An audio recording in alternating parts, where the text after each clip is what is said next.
vending machine.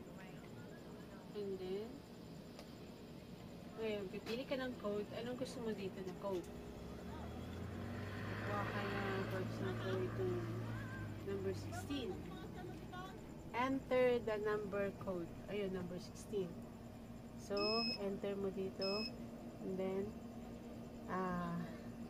tapos, you have to ready your payment. Which is 60 pesos, right? Magkano? 16. Ay, 15 pesos. So, you have to pay exactly if you want.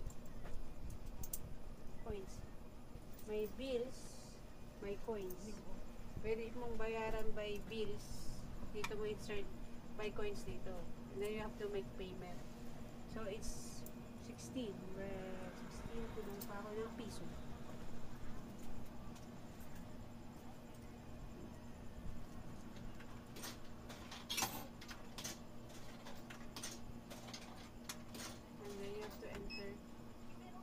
And the slot delivery, kumahulog na siyang point.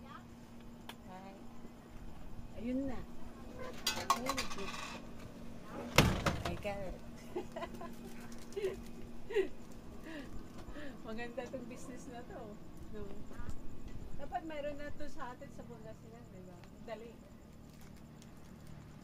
Oh, hello world mga kababayan ko. Andito po tayo ngayon sa San Nicolas.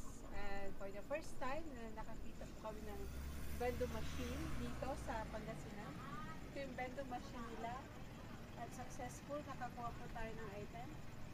Sana lahat po ng city, lahat ng area, meron na po ito para mas convenient po sa ating lahat. Para pang emergency din. Very practical ways of business.